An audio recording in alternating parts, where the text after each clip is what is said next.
Chapter 6 ends with learning objective 3, which is actually, um, I think, relatively straightforward, both in understanding how inventory is presented on the balance sheet um, and some financial analysis, which is very important to retailers.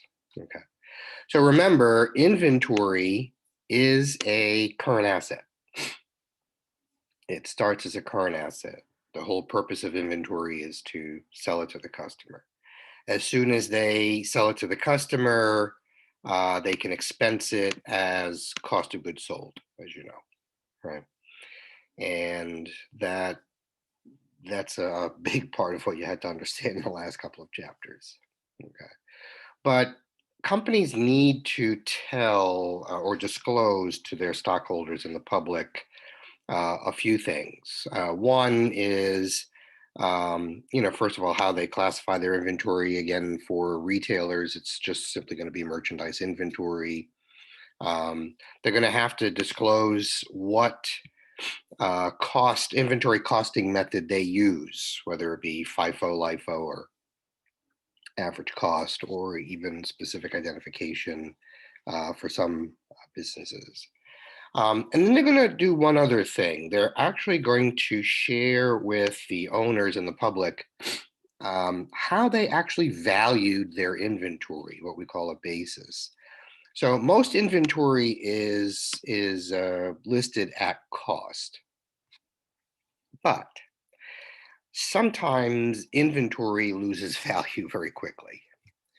And so in accounting, that poses a problem because you're not supposed to overstate your assets.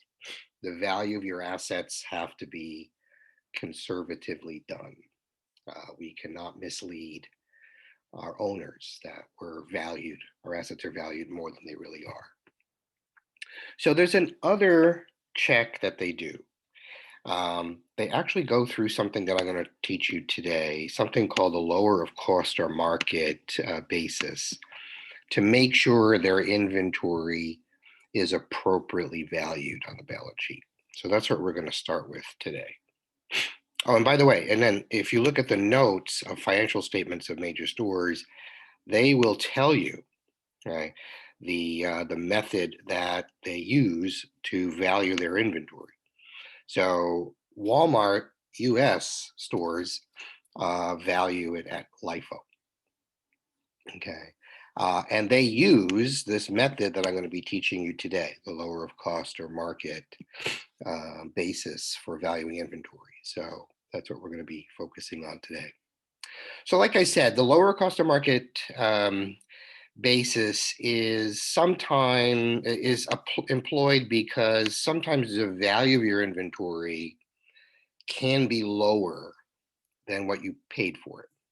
So what you paid for it is the cost. And like I said, assets are listed at cost. There are some exceptions. One exception is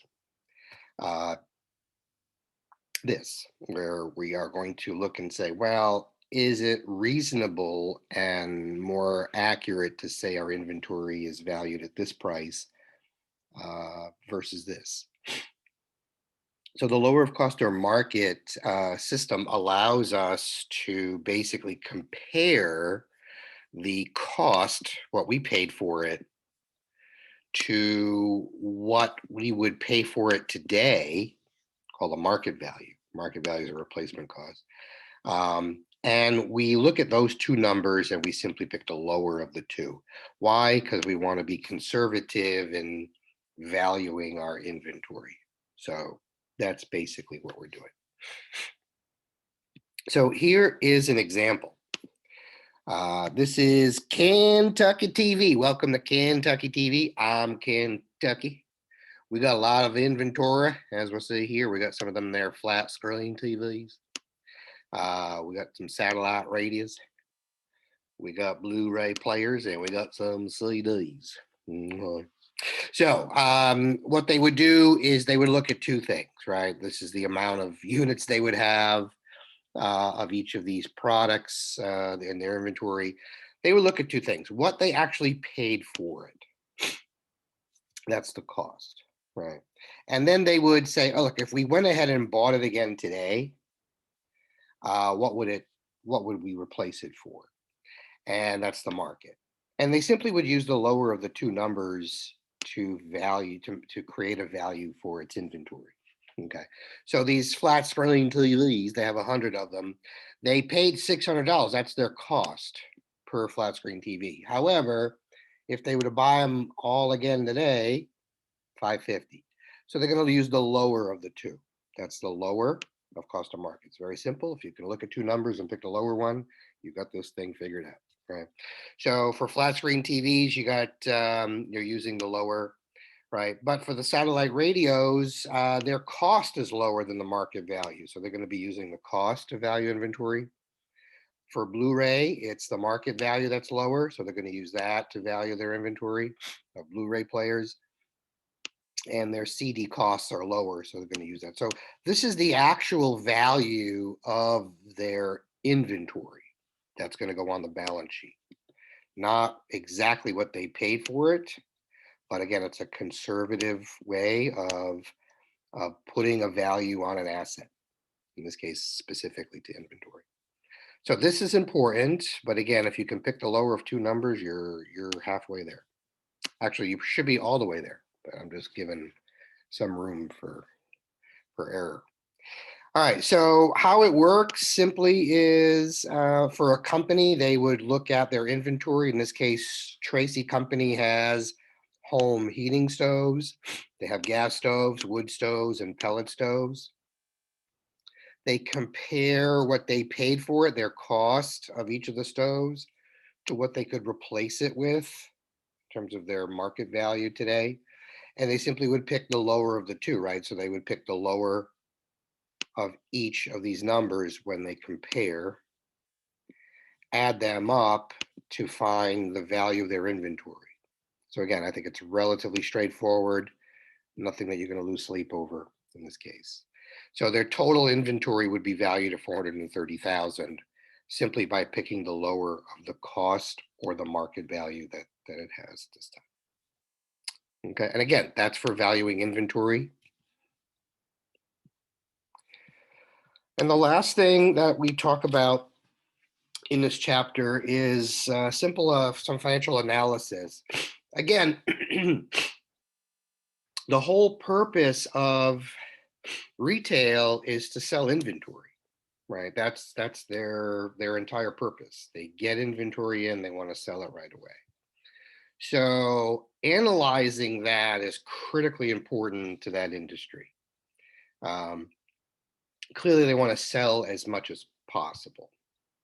And so a couple of things they look at. First of all, if inventory is too high, right? If they have too much inventory, that's a problem. Well, because they got to store it. Okay. Plus, they probably bought it on account, so there may be interest costs that are involved. Plus, you have a bunch of money tied up in your inventory, and you need cash to buy new inventory or do other types of things. And then sometimes inventory gets old. Obsolescence is really about getting old and out of style or out of date. And so if you have too much of it, it could lose its value quite quickly and you won't be able to sell it. So high inventory levels are horrible because the whole purpose of merchandisers is to buy it and sell it right away. They want to sell their inventory. They don't want to keep it. So high inventory levels mean they're keeping it way too long. The opposite extreme, of course, is walking into a store and they don't have what you are looking for. Low inventory levels are very upsetting to both the business and the customer because the customer wants to buy something. So they've gone to your store to buy something. And of course, you don't have that something that you might normally have.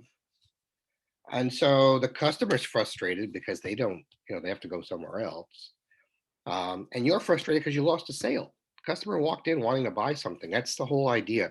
You want to sell your inventory. So when you don't have it to sell to the customer, you've lost your sales revenue. You've lost potential profit right there.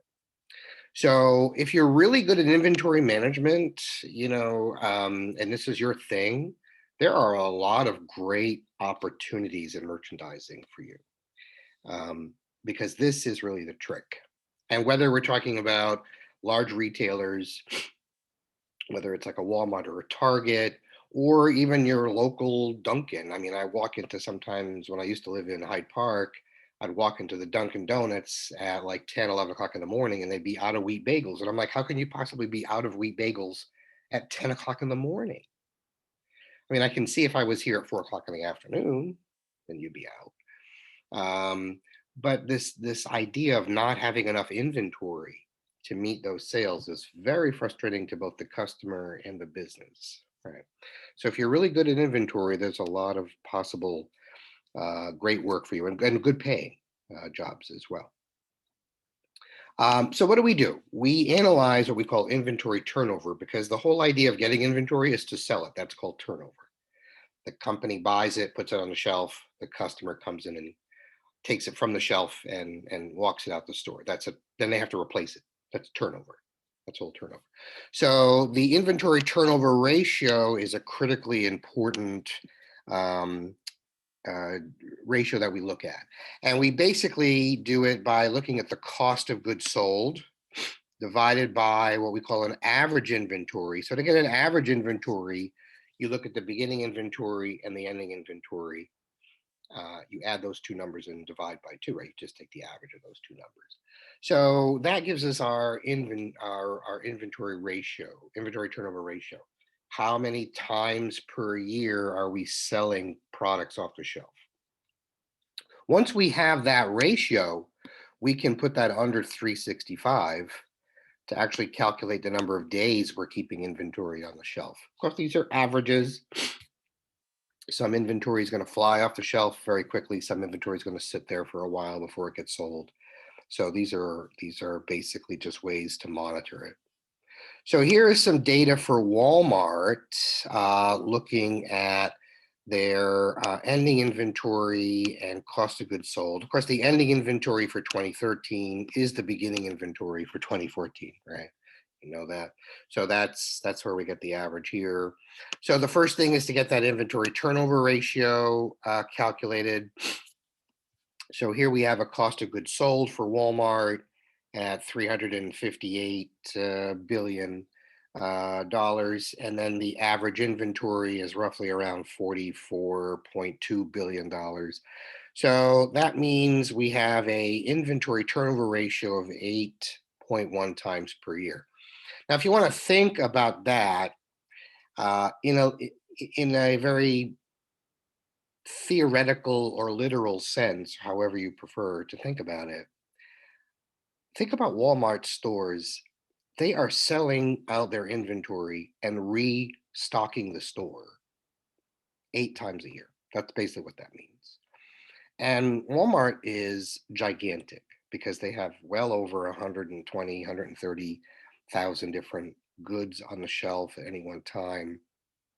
So to sell all of that out and restock it 8 times a year is an enormous undertaking. Okay.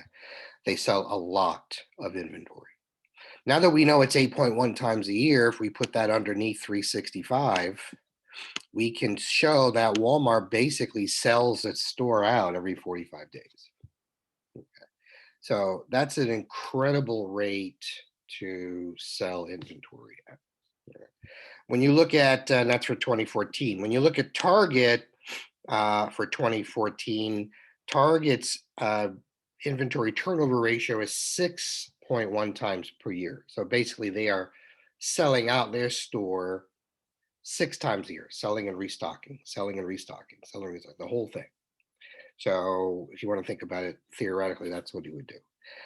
Which means that basically they're selling out their store every 59.8 days. So let's round it every 60 days, right? About every 2 months, they're restocking the stores.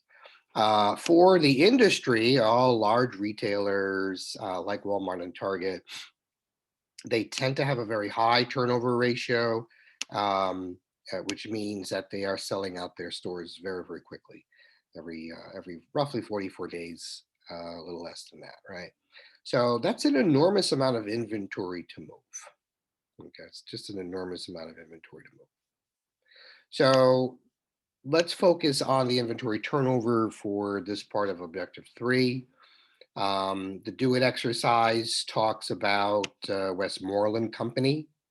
And Westmoreland Company just switched to something called a just-in-time inventory system. So a just-in-time inventory system, simply put, is companies are not keeping a lot of inventory on their shelves in the back room.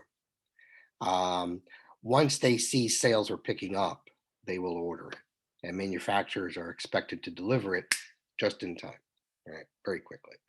So, and that's just basically how most of the world works, is just in time these days. So, and you saw that because we ran out of inventory so quickly when the pandemic struck, and we just didn't have a lot of inventory of even toilet paper, for God's sake. So, why? Because it wasn't made. Why? Because it wasn't expected to be sold that quickly. But once it was, those orders came in, and boom, you had the manufacturers had to put those together extremely quickly, just in time, in essence. So here are the here's the data for 2016 and for 2017. And remember, for inventory turnover, we need to know the cost of goods sold, and we need an average inventory, which is beginning and ending inventory, the average of those two numbers. So what is the inventory turnover rate for Westmoreland? Well, in 2016, the inventory turnover rate was 4 times per year. Cost of goods sold was $1 million. The average inventory was $250,000, 4 times per year. At 4 times per year, that meant that they're basically selling out their inventory every 91 days, or roughly every 3 months. But in 2017, notice they have a much lower inventory. Cost of goods sold is $910,000. Average inventory is much lower. So their inventory turnover was 7, which is a much better rate, much higher. You want to see that as high as possible. They're basically selling out their store every 52 days, which is a much quicker than every 91 days. You'd rather be selling your inventory every 52 days than every 91 days. The quicker that's happening, the more sales you're making. If you're making more sales, your chances of making more profit are very good. So good analysis to know. Okay, any questions?